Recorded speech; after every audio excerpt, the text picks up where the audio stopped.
আউয়ালু মা ইউহাসাবু বিহিল আবদু ইয়াউমাল কিয়ামাতি আস-সালাহ। কিয়ামতের দিন সর্বপ্রথম হিসেব নেওয়া হবে নামাজের, সালাতের। সালাত চিনেন তো? কুরবানির গোশত খাওয়ার মাঝখানে যেটা খায় ওটা, হ্যাঁ, এটারে বাংলায় আমরা নামাজ বলি। কি বলি? নামাজ। বিশ্বনবী ইন্তেকাল করবেন, রুহু বের হয়ে যাচ্ছে, 2-3টা শব্দ বললেন, এর মধ্যে একটা ছিল সালাত। আর সালাত, উম্মতেরা নামাজ, নামাজ, নামাজ ছেড়ে দিও না। আমা মালাকাত ঈমানুহুম। মানুষ ইন্তেকালের আগে শ্বাস বের হয়ে যাচ্ছে, রুহু চলে যাচ্ছে, ওই মুহূর্তে কি জরুরি কথা বলে নাকি ফালতু কথা বলে? সবচেয়ে জরুরি কথাটাই তখন সে বলে যায়, ঠিক কিনা? কথা বলেন। বিষ্ণু বলেছিলেন নামাজ। ওমরে ফারুক,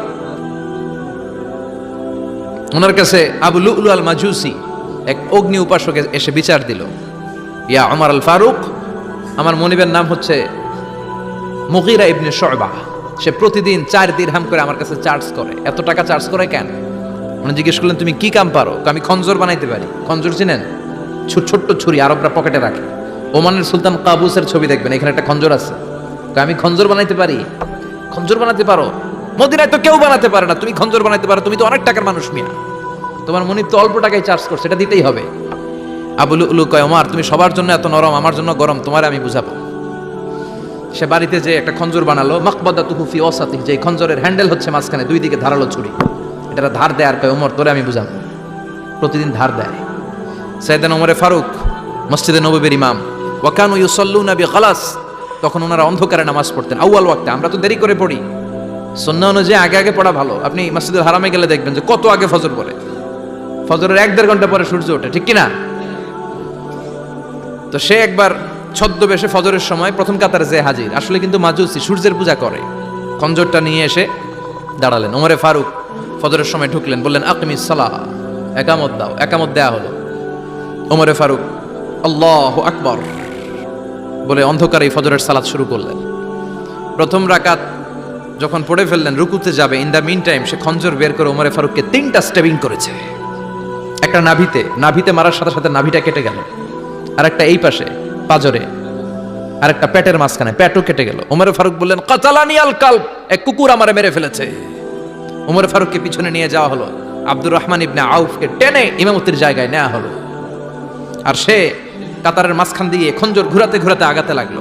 ওর খঞ্জরের আঘাতে 7 থেকে 8 জন সাহাবী স্পট ডেথ, জায়গায় শেষ। ওমরে ফারুক বেহুশ। ওমরে ফারুক, ওনার মুখে দুধ দেয়, দুধ ওই নাভি দিয়ে বের হয়ে যায়। নাভিজ দেয়, নাভিজ পেট দিয়ে বের হয়ে যায়।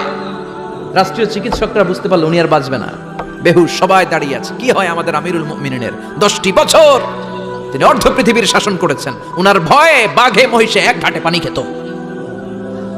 হুশ ফেরার পরে ওমরে ফারুক বলেন, আমারে মারছে কে?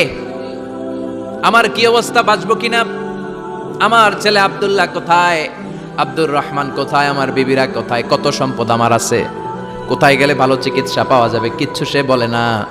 হুশ ফেরার পরে ওমরে ফারুকের প্রথম প্রশ্নটা ছিল, আসল্লান নাস, আমার দায়িত্বে, আমার নেতৃত্বে যে ফজরের একটা নামাজ শুরু হয়েছিল, এটা কি ঠিক মতো শেষ হয়েছিল? আসল্লান নাস, মানুষের নামাজটা পড়ছিল, 1 রাকাতের দায়িত্ব পালন করতে পেরেছে, এরপর হুশ নাই। বাকি 1 রাকাতের কি হয়েছে? মুসল্লিদের কি হয়েছে? সালাতটা ওয়াক্ত মতো হয়েছে কিনা? আসল্লান নাস, এটা ছিল ওমরে ফারুকের প্রশ্ন। সুবহানাল্লাহ কইবেন না? তাহলে এই সালাতের গুরুত্ব আছে না নাই?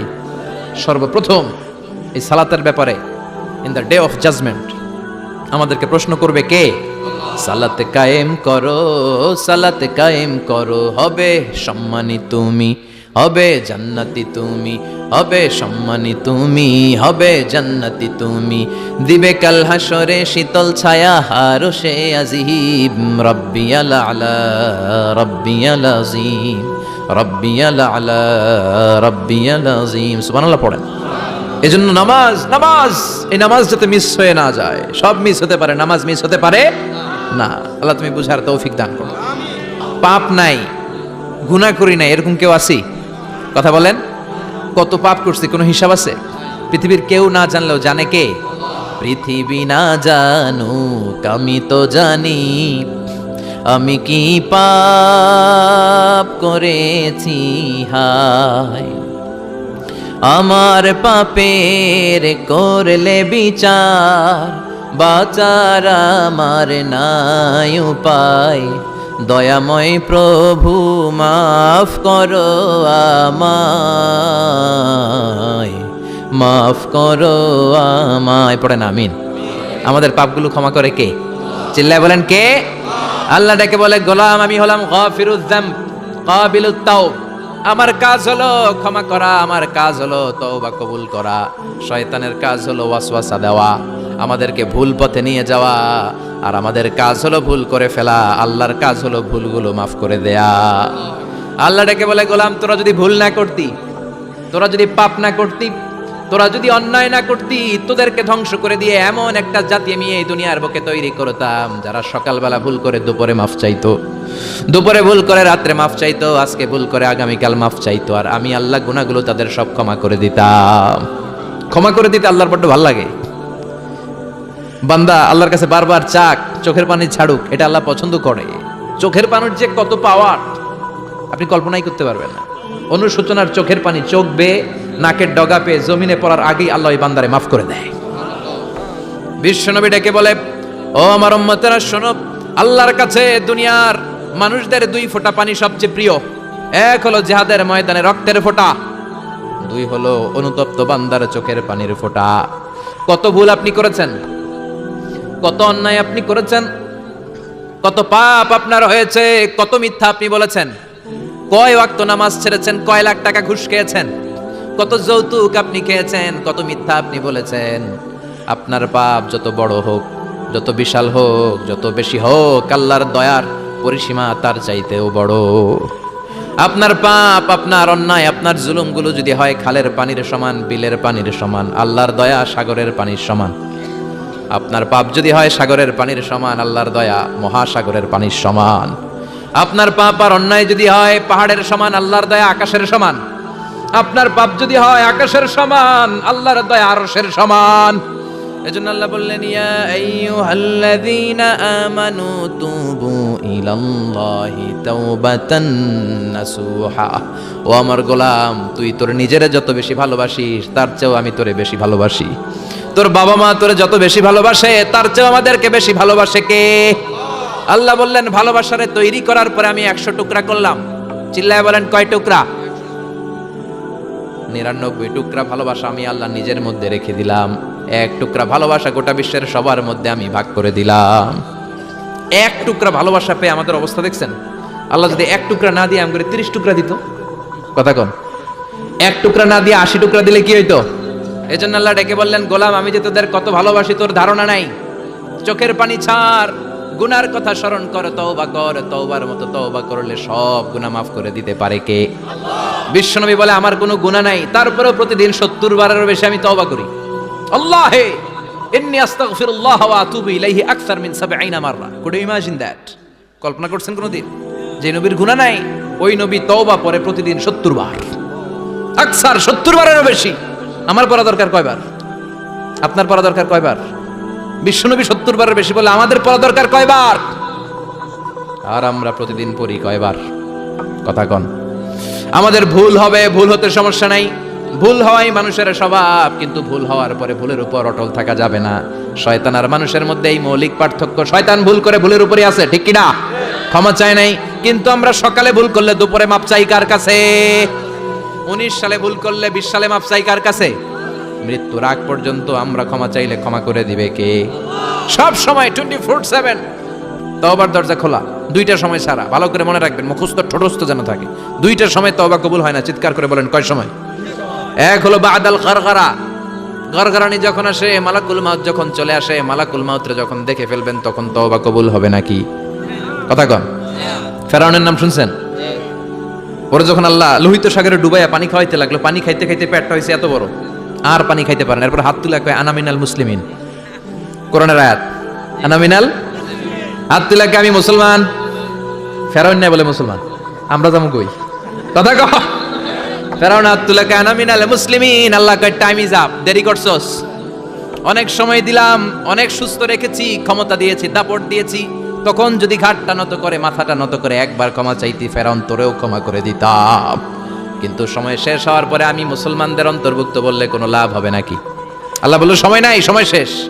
কারণ মুসা আলাইহিস সালামের চাচাতো ভাই অনেক দাওয়াত দিল জাকাত দে, কারণকে জাকাত দিব না, এই সম্পদ আমি কামাইছি, আল্লাহ দেয় নাই। মুসা আলাইহিস সালাম বললেন তাহলে আযাবের অপেক্ষা কর, আযাব চলে আস। আল্লাহ বলেন মুসা সেফ জোনে যাও, সরো, এখনই আযাব। ফাখাসাফনা বিহি ওয়া বিদারিহিল আরদ, পুরো ফাইয়ুমের জমিনটার আল্লাহ কাঁপিয়ে দিলেন, আর কারণকে সহ পুরো সম্পত্তি তার জামিনের ভিতরে দাবিয়ে দিলেন। হাঁটু পর্যন্ত কারণ দেবে যায়, ভাবছে উঠে যাবে, কোমর পর্যন্ত দেবে যায়, ভাবছে উঠে যাবে, গলা পর্যন্ত যখন দেবে যায় আর সুযোগ নাই। কয় মুসা আমার সব সম্পত্তি তোরে আর তোর আল্লাহরে দিয়ে দিলাম, আমারে বাসা, আমারে সব সম্পত্তি তোর আর তোর আল্লাহর, আমারে খালি বাসা, চাচা আপন প্রাণ। আল্লাহ বলে সময় শেষ। তার মানে বাদাল গারগারা তওবা কিন্তু আর কবুল হয় না। এই হলো একটা। নাম্বার 2, বাদা তুলুই শামসি মিন মাগরিবিহা, প্রতিদিন চাঁদোলাতে সূর্য কোন দিক দিয়ে ওঠে? কথা কয় না, পূর্ব দিকে। কিয়ামতের আগ দিয়ে সূর্য আর পূর্ব দিকে উঠবে না, পশ্চিম দিক থেকে উঠবে। যেদিন প্রভাতে পশ্চিম দিক থেকে সূর্য উঠবে, ওই দিন থেকে তওবার দরজাটারে বন্ধ করে দিবে কে? আল্লাহ। তার আগ মুহূর্ত পর্যন্ত জীবনে যত গুনাহ করেছি, অন্যায় করেছি, চোখের পানি ছেড়ে ক্ষমা চাইলে ক্ষমা করবে কে? শয়তান আল্লাহরে চ্যালেঞ্জ দিছে, আল্লাহ তুমি আমারে জাহান্নামে পাঠাবা, আমিও তোমার বান্দা করে লয়ে একসাথে জামাতে ঢুকমু, একা ঝুঁকবো না, একা যাব না, তোমার বান্দাদেরকে সবগুলোরে জাহান্নামী বানায়া তারপরে ঢুকমু। তোমার চ্যালেঞ্জ দিলাম, একটারও জান্নাতে ঢুকাইতে পারবা? আল্লাহকে তুই আমার চ্যালেঞ্জ দিলি, আমি তো সব রাজার বড় রাজা মহারাজা, আমার চ্যালেঞ্জ দেশ, এত সাহস পাইলি কই? তুই আজীবন ওয়াসওয়াসা দিয়ে পাপ কাজ করাবি, একদিন তাফসীর মাহফিলে এসে আমার বান্দা ক্ষমা চাবে, আমি মাফ করে দেবো, তুই কি করবি? আজীবন অন্যায় করবে, আজীবন পাপ করবে, জুলুম করবে, একদিন চোখের পানি ছেড়ে আমার কাছে কান্নার মতো কান্না করলে আমি সব গুনাহ মাফ করে দেব। এজন্য আল্লাহ বললেন ইয়া আইয়ুহাল্লাযীনা আমানু তুবু ইলাল্লাহি তাওবাতান নাসুহা, ভুল করেছো তওবা করো, মাফ করবে কে? সাইয়েদনা আদম আলাইহিস সালাম ভুল করলেন, দুনিয়ায় এসে শত শত বছর কাঁদলেন, কিন্তু ক্ষমা হয় না। আল্লাহরে বললেন আল্লাহ কি করলে ক্ষমা পাবো বলো? ফাতালাক্কা আদামু মির রাব্বিহি কালিমাতিন ফাতাবা আলাইহি, আল্লাহ বললেন ও আদম তোমারে কিছু কালেমা শিখাইয়া দেই, এই কালেমাগুলো দিয়ে আমার কাছে দোয়া করো, ক্ষমা করে দেব। আল্লাহ শিখাইয়া দিলেন ও আদম দুই হাত তুলে চোখের পানি ছেড়ে আমার কাছে পড়ো, রব্বানা, পড়েন রব্বানা যালামনা আনফুসানা ওয়া ইল্লাম তাগফির লানা ওয়া তারহামনা লানাকুনান্না মিনাল খাসিরিন। এটা শিখাই দিছিল আল্লাহ। আল্লাহ আমি জুলুম করেছি, অন্যায় করেছি, ভুল করেছি, পাপ করেছি, তুমি যদি ক্ষমা না করো ক্ষমা করার কেউ নাই, ঠিক কি না? আমরাও পাপ করলে এই দোয়াটা পড়ার দরকার আছে না নাই?